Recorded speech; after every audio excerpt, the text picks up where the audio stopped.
BA first year के बच्चों का हार्दिक स्वागत। बच्चों, मैं अलका जैन, राजकीय महाविद्यालय किशनगढ़ से। बच्चों, मैंने जो है हमारा पाठ्यक्रम जो है आपके व्हाट्सएप पर डाला है। आप चाहे तो उसकी प्रिंट निकलवा कर अपने पास रखें, जिससे आपको ध्यान रहे कि हमारे हिंदी साहित्य का पाठ्यक्रम क्या है। हिंदी साहित्य का प्रथम पत्र जो है वो प्राचीन काव्य आदिकाल काव्य से है, और दूसरा जो है उसमें भक्ति काल भी है।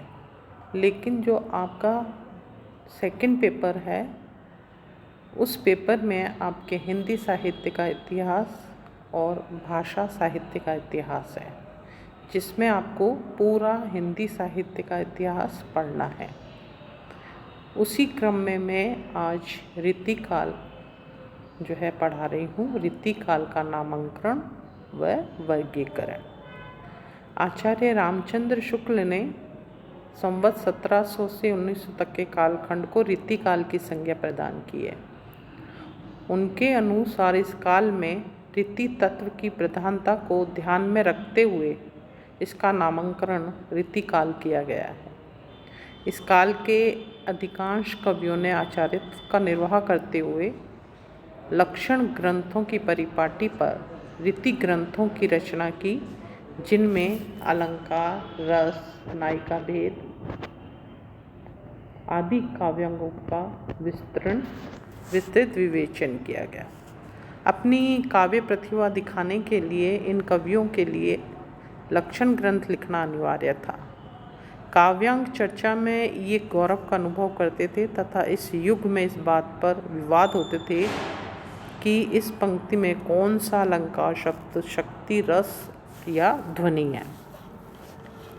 काव्यांगों के लक्षण एवं स्वरचित उदाहरण प्रस्तुत करने वाले रीति ग्रंथों की प्रचुरता के कारण ही इस काल में रीति तत्व की प्रधानता परिलक्षित होती है, और इसी कारण इस काल का नाम रीतिकाल रखा गया है। यद्यपि भक्ति काल में कुछ कवियों ने रीति ग्रंथ लिखे हैं, जैसे सूरदास द्वारा साहित्य लहरी और नंददास द्वारा रस मंजरी, ये रीति निरूपण किया गया था। रीतिकाल में सैकड़ों कवियों ने लक्षण ग्रंथों की परिपाटी पर रीति ग्रंथ लिखे, जिनमें है मतीराम, चिंतामणि, भूषण, ग्वाल, पद्माकर, देव, भिखारीदास, प्रताप साई जैसे कवि। इन सभी ने रीति ग्रंथ लिखकर युगन प्रवृत्ति का परिचय दिया। रीतिकाल के लिए जो अन्य नाम दिए गए उनमें प्रमुख थे अलंकृत काल, श्रृंगार काल, कला काल, उत्तर मध्य काल। मिश्र बंधुओं ने इस काल में अलंकरण की प्रवृत्ति को परिलक्षित कर इसे अलंकृत काल कहा। कुछ अन्य आलोचकों ने इस काल की कविता में कला पक्ष की प्रधानता को देखकर इसे कला काल कहा, जबकि आचार्य विश्वनाथ प्रसाद मिश्र ने इस काल में श्रृंगार रस की प्रधानता को ध्यान में रखते हुए इसे श्रृंगार काल कहा। उक्त सभी नामों में रीतिकाल नाम अधिक उपयुक्त है, क्योंकि रीति ग्रंथों की प्रचुरता से रचना इस काल में हुई। अतः यह नामकरण प्रवृत्ति मूलक है तथा सबको स्वीकार भी है। मध्यकाल के पूर्व भाग को भक्ति काल और उत्तर भाग को रीतिकाल कहा गया है। इस आधार पर यदि कोई रीतिकाल को उत्तर मध्यकाल कहना चाहे तो असंगत नहीं है। संस्कृत में रीति शब्द का प्रयोग आचार्य वामन ने एक विशेष संप्रदाय रीति संप्रदाय का प्रवर्तन करते हुए किया था और कहा था कि विशिष्ट पद रचना रीति अर्थात विशेष प्रकार की पद रचना रीति है।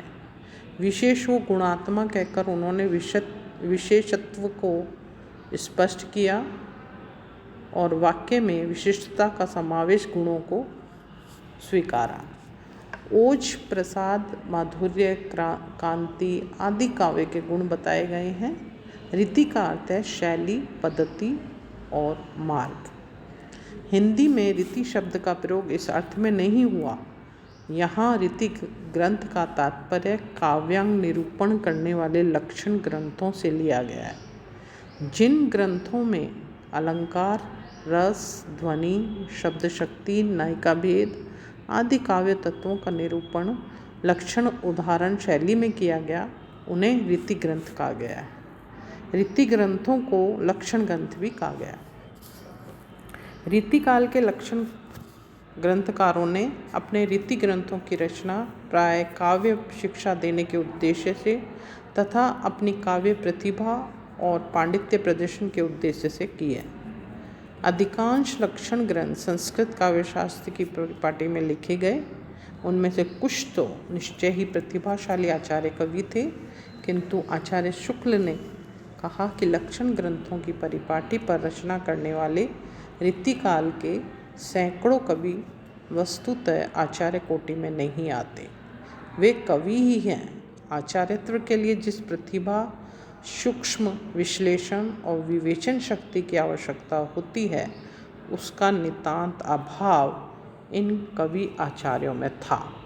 इसलिए उनके द्वारा निरूपित काव्यांगों के लक्षण अधूरे, अधकचरे और अपरिपक्व ज्ञान पर आधारित थे।